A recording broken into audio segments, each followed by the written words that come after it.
It seems like every week there is a new article coming out about the fact that we are in the midst of a loneliness epidemic, especially with the rise of AI. But the problem is there's so many hidden dangers of loneliness that nobody is talking about. So if you're someone who right now is thinking, you know what, secretly I am pretty lonely, this episode is for you. Hey, I'm Zoe Asher, a friendship coach who has spent the past 15 years sharing over 500 meals with strangers to learn what it takes to build extraordinary friendships to help you level up yours. But maybe you're watching this and you're like, I don't even have any friendships, hence why I'm lonely. And if that's the case, you came to the right place. Let's talk about what loneliness is and is not from the very jump. Loneliness is not a stigma, okay? If you have been thinking this, and you're like, I don't really want to tell people I'm lonely because they're going to look at me and be like, that's so weird. How can you be so lonely? You have this. No. Did you know that 60% of adults would anonymously identify as lonely? We're scared to tell people that we are desiring connection, but here's the deal. Loneliness is not a stigma. It's a signal from our bodies telling us that we are desiring and craving connection. It is an innate need that we have. It is not weird. You aren't a freak. You're normal for that. And based on the stat I just shared, you're in the majority if you feel lonely. But this whole episode, I'm going to share what the hidden dangers of loneliness are so that you feel motivated to not stay in this position in life. Because to be honest with you, I don't need to know your name to know that I believe you are worth building rich, meaningful friendships in your life.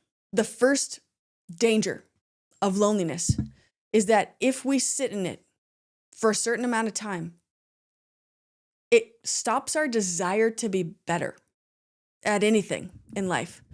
We start lacking motivation.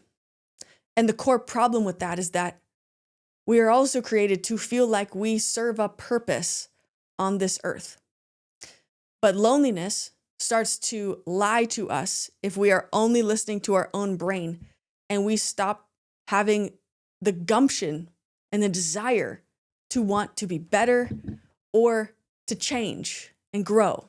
Harvard did the longest study on longevity, and it was an 85-year study to reveal what will help someone live the happiest and longest life possible. And the results of the study found that it wasn't what you ate, though that's important. It wasn't how much or how hard you worked out, though that was important. The number one predictor of how long and how happy of a life you will live was the quality and depth of the friendships in your life. So if you care about becoming healthy, your social health is a major part of that. Not only that, but a separate study was done to reveal that the impacts of loneliness on our physical bodies is equivalent to smoking 15 cigarettes a day. That's a pretty startling statistic.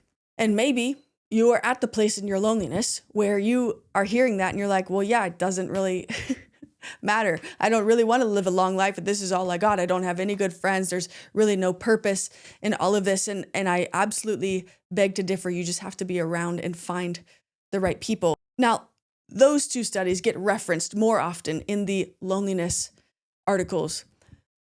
But here's something that I have found to be true in my own personal life, working with clients, and also in the research as well. When you are lonely, you start making desperate decisions. Truly, we start acting desperate. We start becoming less than who we want to be. And we make very regrettable decisions. Maybe it is texting someone late at night. Maybe it is indulging in certain foods. We start becoming or looking or making desperate decisions when we're lonely. It's almost as if your discernment and the wisdom that you would normally have is just completely turned off. And you start making decisions that are outside of your normal character, which then puts you in a state of danger. We think that sometimes withdrawing and being by ourselves is actually the safest route because humans can't be trusted. And I have been there before, okay? I have been betrayed. I know how it feels, but what I know to be true is that just because one person or a group of people betrayed your trust does not mean the next ones will. And so actually when you withdraw and when you isolate, you are putting your body and mind in danger. You may start entertaining people that aren't right for you because you are feeling so lost, so lonely, so dejected that you lower your standards. You lower the moral code maybe that has defined or guided your life up until this point. Loneliness leads you to start making decisions that are less than who you want to be. Quick pause for a second. If you're currently questioning a friendship in your life, thinking, is this time for the friendship to end? What do? I don't know what's happening. I made something that I think is really going to help. Most adults were never actually taught how to evaluate our friendships. So we stay too long in the wrong ones, or we walk away from the right ones. That's why I created a free guide called 12 Questions to Ask Before You End a Friendship. It will walk you through the exact questions that you need to ask and think through on your own to figure out whether a friendship needs repair, a real conversation, or it's time to let go altogether. I've spent the last 5 years working as a friendship coach, and my insights on relationships have been featured in Bloomberg, Newsweek, Success Magazine, and more. So if you want clarity on a confusing friendship in your life, grab the free guide using the QR code you see on the screen or the first link you see in the description below. Let's finally get some clarity on where we stand with those friendships in our life. You might start numbing and becoming vulnerable to addictions. Maybe it's social media scrolling, maybe it's drinking. It could be anything. Anything can turn into an addiction because addictions are something we use to fix what we feel is boredom in our life and to numb us from the feeling of pain from loneliness. But again, loneliness is a signal in our body, so we need to learn how to recognize it as such. It's a signal. We need something. What we need actually isn't going to be satisfied with scrolling on social media, having a drink, having a smoke. These are all going to be temporary band-aids, but I'm going to wake up and feel the exact same thing the next day, unless I make changes to be around humans. You also can fall for the temptation to outsource relationships to perhaps AI because you're thinking, I can't trust humans. I've tried it and it's not worth it. AI is so much better. They're always there for me. They always encourage me. Here's the thing, they're not real. We create them to become our own validation machines, which if anything causes us to be completely regressed, to not grow personally or interpersonally. And we know based on the research and the data I shared at the beginning that it's harming your longevity and your physical being. AI cannot replicate the tangible face-to-face interaction, connection you get from being with somebody else. There's literally a biological phenomenon that happens when you are looking into another human's eyes, face-to-face. But when you're lonely, why not turn to something that is easy? Because anything that's easy doesn't lead us to the life that we want. Or maybe you feel tempted to outsource your purpose. Well, there's nothing for me here, so might as well find something else. Might as well play small. Might as well live differently because that way I won't need to risk. Well, risk is part of the gift that we get to experience in humanity. It's the thing that we all share in common. We have all risked something, which means we're all so much closer than we think we are because we can all connect over that. This one is a huge one. And this, I think, is truly the through line for all the rest of them.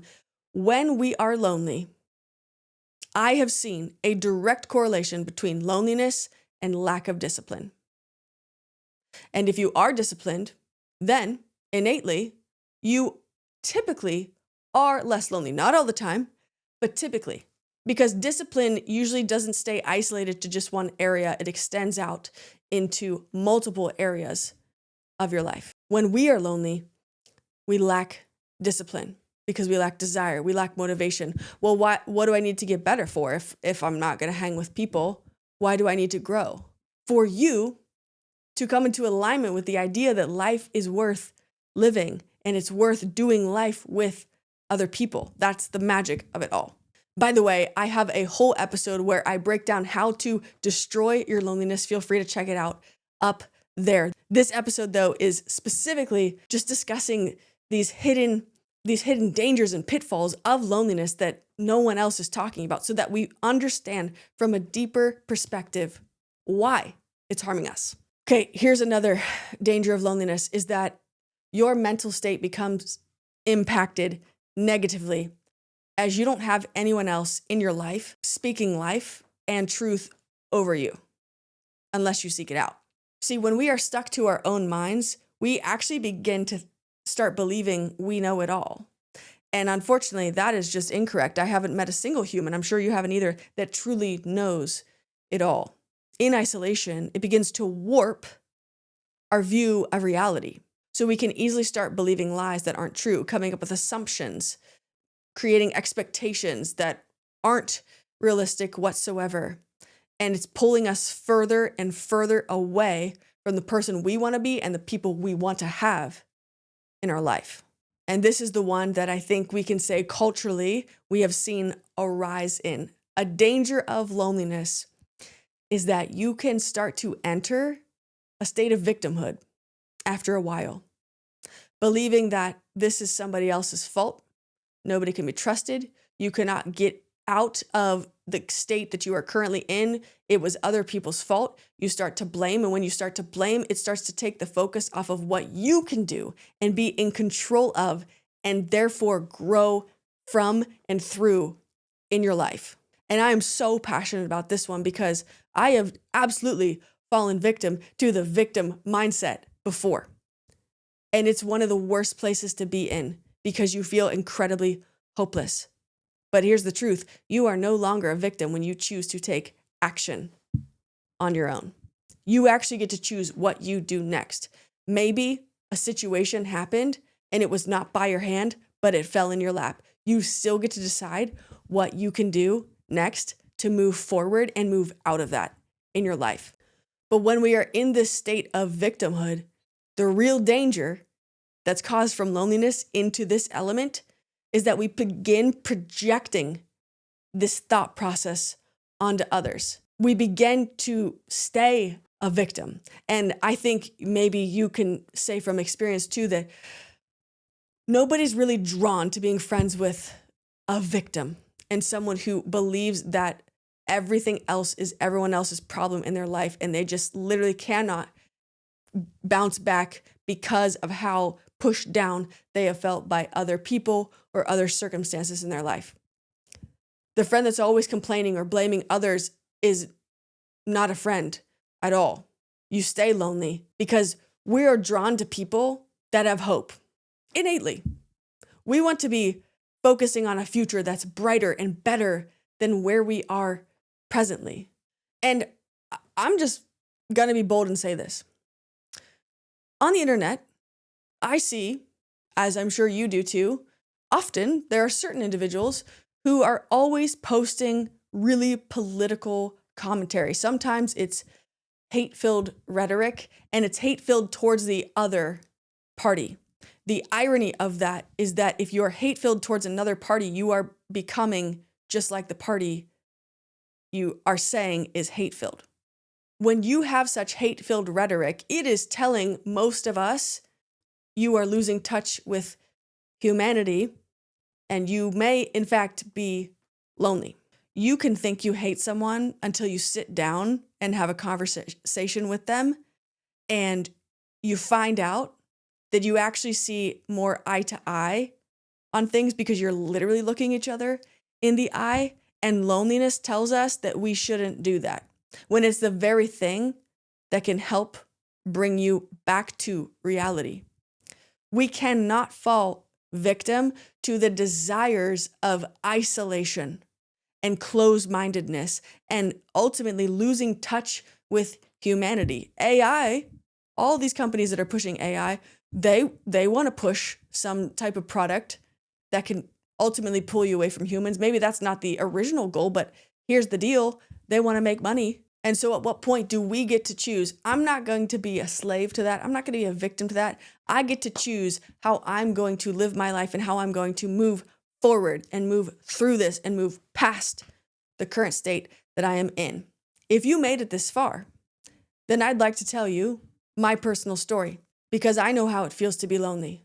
When I was in college, I had a quote, best friend breakup. And the problem was that was the only friend I had and made. And therefore, when I lost that friendship, I had absolutely no friends. I fell into a deep, dark depression. I experienced all of these symptoms that I just shared in this episode, and my will to live was extremely low. And it was the turn of the new year around that time. And I woke up, looked myself in the mirror, and said,